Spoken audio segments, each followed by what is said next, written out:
Hola Amix, te recuerdo que como siempre, estaré complementando el resumen con los detallitos jugosos que se omitieron de la novela ligera.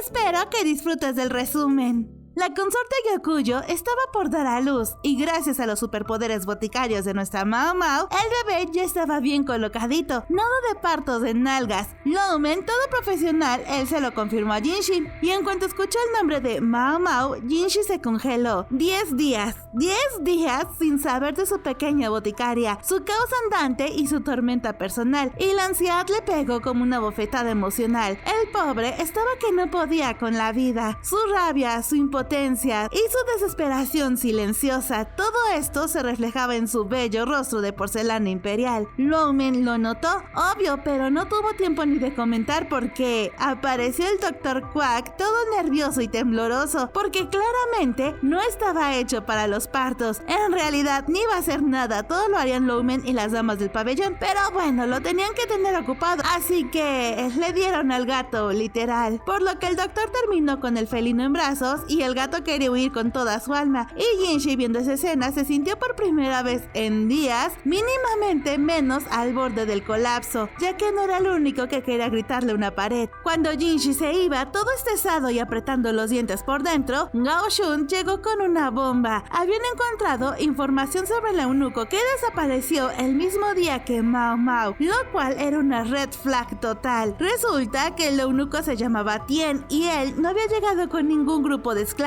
Literalmente se infiltró al palacio. Lo último que se supo de él fue que lo vieron rezando en el rincón más creepy de todo el palacio, el cementerio de las mujeres olvidadas. Sí, es el lugar donde descansan las pobres niñas que fueron llevadas al lecho del antiguo emperador y luego fueron olvidadas como si su existencia no valiera nada. Jinshi fue al cementerio porque obvio iba a ir él mismo, no iba a mandar a nadie, ya que estaba desesperado, y se encontró con Shen Lu, una trabajadora de la clínica. Ella estaba ahí, sola, frente a una lápida rezando, pero cuando pasó cerca de él, Jinshi olió el alcohol destilado de Mao Mao, su alcohol, el que ella preparaba con sus manitas boticarias, y ahí, amigas, se nos descompuso el príncipe disfrazado. La razón se fue de vacaciones y los instintos tomaron el control, así que sujetó del brazo a Shen Lu y con el corazón en llamas le exigió que le dijera dónde estaba Mao Mao. Gao Shun casi se desmayó del susto, pero Jinshi reaccionó a tiempo. Volvió a ponerse su máscara de soy un eunuco frío y elegante y le preguntó de nuevo, esta vez con una sonrisa que, dioses del cielo, tenía veneno, dulzura y miedo mezclados. Shen Lu se quedó en shock. Ese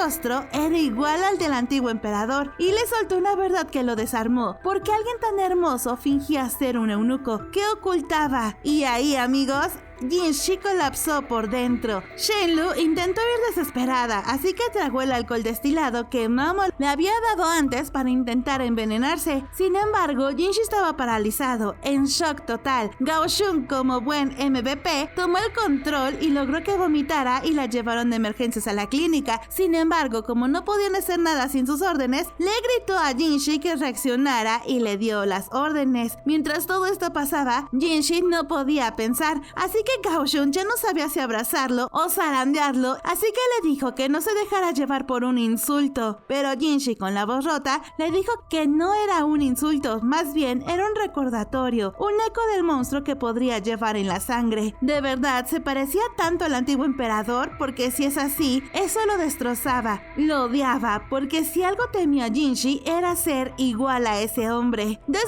pequeño, que no era hijo del emperador viejo, que sí lo era, que era producto de un incesto entre la emperatriz y su propio hijo, que era ilegítimo, que era un error, y cuando creció y decidió renunciar a su lugar como heredero para esconderse en el palacio interno fingiendo ser un eunuco, lo hizo con el corazón desgarrado. Jinshi no sabía quién era, solo sabía que no quería ser ese hombre. Shen Lu lo había sacudido, lo había enfrentado como su reflejo más oscuro, pero justo cuando parecía que iba a perderse otra vez en sus pensamientos tristes y su crisis existencial, final, la recordó a ella, a Mao Mao y a Lowman diciendo esa pequeña frase: haremos todo lo que podamos. Y entonces, batería recargada. Se acercó a la lápida, inspeccionó el lugar y encontró al Kekenges, y ni siquiera era temporada. La tumba era de Taiho, una dama que él conocía, una que había entretenido a muchas con muchas historias de fantasmas. Jinshi recordó también que Taiho fue la dama de compañía de Shen Mei, una consorte de alto rango del antiguo emperador, quien tuvo una hija con un médico del palacio. Ambos fueron expulsados, aunque oficialmente nadie lo decía. Taiho fue la primera víctima del emperador y que esa hija jamás fue reconocida por la emperatriz regente. Entonces le cayó la conexión. ¿Y si esa niña sigue viva? ¿Y si todo esto tiene que ver con Shishou, con Suirei, con Lowland y con la desaparición de Mao Mao? Después de ese momento de crisis existencial en el cementerio, con nuevas pistas en mano y una determinación renovada, Jinshi se dirigió al pabellón Granate para comprobar su teoría. Sabe que debe actuar con rapidez si quiere encontrar a Mao Mao y desentrañar los secretos que amenazan con destruir el equilibrio en el palacio. Él ya estaba muy desesperado, así que intentó seguir en su papel de administrador amable, pero con lo que le dijo Shenlu, mandó todo a volar, así que muy molesto y apresurado, acudió al palacio Granate en donde vivía la consorte Lowland. Mientras entraba como una visita normal, Jinshi en su mente iba repasando las pistas que podrían unir a Lowland con el secuestro de Mao Mao, y así se dio cuenta de que el palacio interno era un hervidero de odio hacia la familia imperial, pues más de 3000 mujeres habían quedado atrapadas ahí después de haber sido víctimas del emperador anterior, y ni siquiera muertas pudieron escapar de ese lugar. Y ese era el motivo por el cual buscaba venganza Shenlu, quien fue una de esas niñas, y por eso decidió ayudar a Shen Mei, la esposa de Shishou, el padre de la consorte Lowland, quien a pesar de amar mucho a su hija, la mandó al palacio como concubina. Pues ese era el primer paso para su rebelión, en donde querían quitar al emperador actual y poner a su hija como la única emperatriz reinante, además de que Shen Mei había tenido como su sirvienta personal a Taiho, una niña que fue la primera víctima del anterior emperador y con quien tuvo a su primera hija. Sin embargo, la reina regente nunca reconoció a la niña como la princesa y en su lugar la echó del palacio junto con un médico al cual inculparon de ser el verdadero padre de la hija de Taiho y al que desterraron del palacio, dejando así a una pequeña y a su madre, quien casualmente era la que organizaba la reunión para contar fantasmas en el palacio interno, pero como había fallecido hace un año, alguien más tomó su lugar. Por eso Suirei estaba parado enfrente de la tumba de Taiho, pues ella era su abuela materna. Con el motivo de la rebelión claro, Jinshi habló por un corto periodo de tiempo con la supuesta consorte Lowland hasta que se dio cuenta de algo, de un pequeño lunar que tenía en el ojo, por lo que supo de inmediato que esa chica que estaba delante de él era una impostora, por lo que sin nada de tacto y con mucho coraje se acercó a la joven, le tiró al piso su abanico y le inmovilizó para que no pudiera escapar y lo tuviera que ver directo a los ojos, cuando él le dijo que ella no era la consorte Lowland, pues ya había descubierto el por qué todas sus doncellas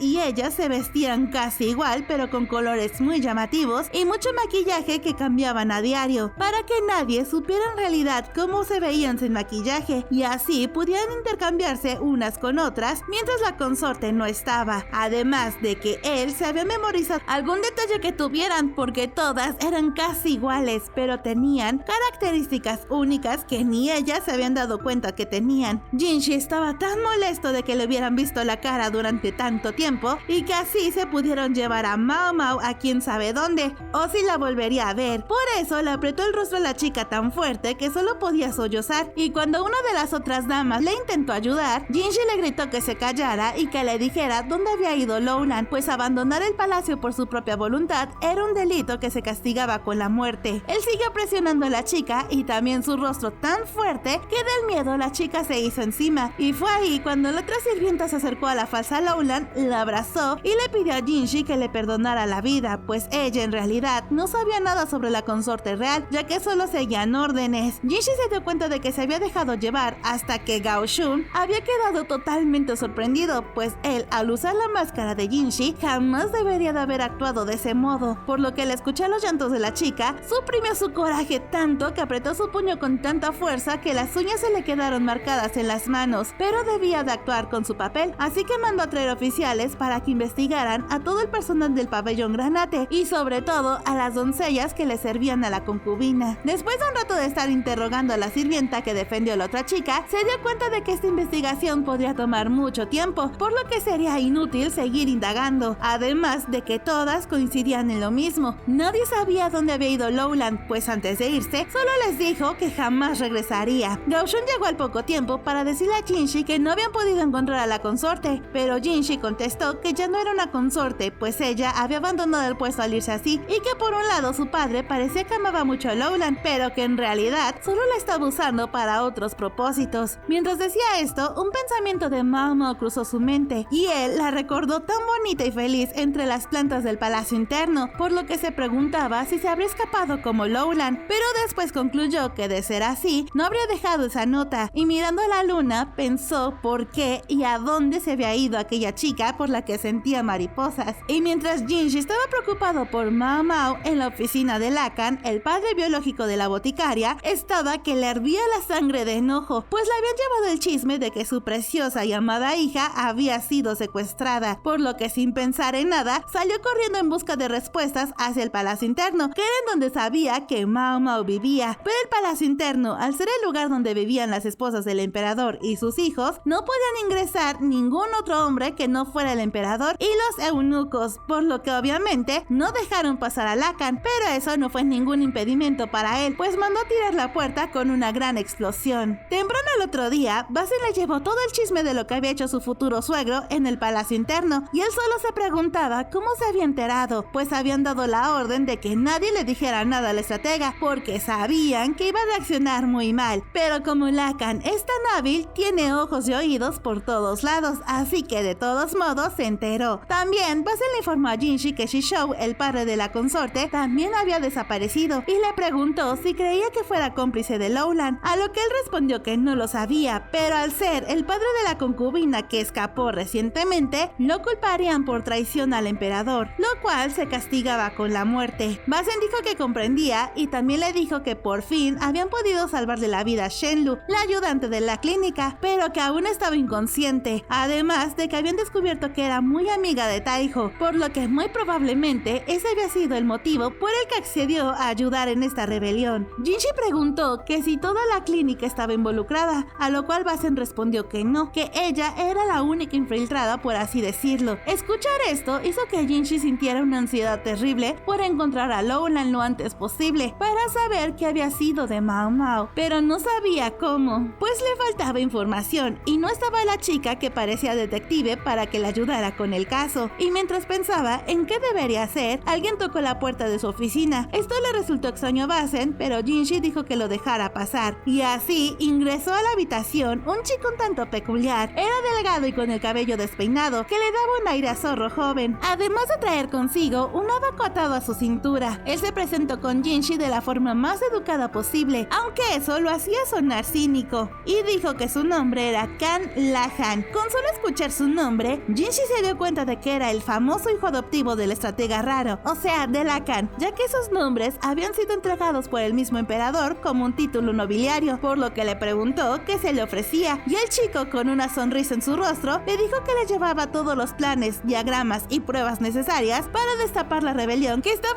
armando en contra del emperador, lo cual podría resultar en una guerra interna si no lo manejaban rápido, y que incluso sabía quién era el culpable de todo esto, pero que necesitaban un poquito más de tiempo para poder revelar al culpable, pero que le daría toda la información detallada a cambio de algo. Jinshi le preguntó qué era lo que quería una vez más, y Lahan respondió que le ayudara a pagar la factura de la puerta que su padre había roto en el palacio interno, y no lo mencionan, pero está más que obvio que también quería que ayudara a Lacan para que el emperador no la apresara por meterse sin permiso al palacio interno. Jinshi aceptó con gusto, pero a cambio le pidió que no se le escapara nada de información sobre a dónde iban todos los fondos y los metales que faltaban. Lahan aceptó más que encantado. Aún muy molesto y decidido, dijo que haría todo lo que estaba a su alcance para encontrar a Mao Mao. Mientras tanto, Mao Mao contemplaba el cielo desde algún lugar desconocido, con la mente activa y el corazón inquieto, preguntándose si alguien le estaría buscando desde algún lugar lejano. Y aquí termina este capítulo lleno de emociones, estrés y de Lahan.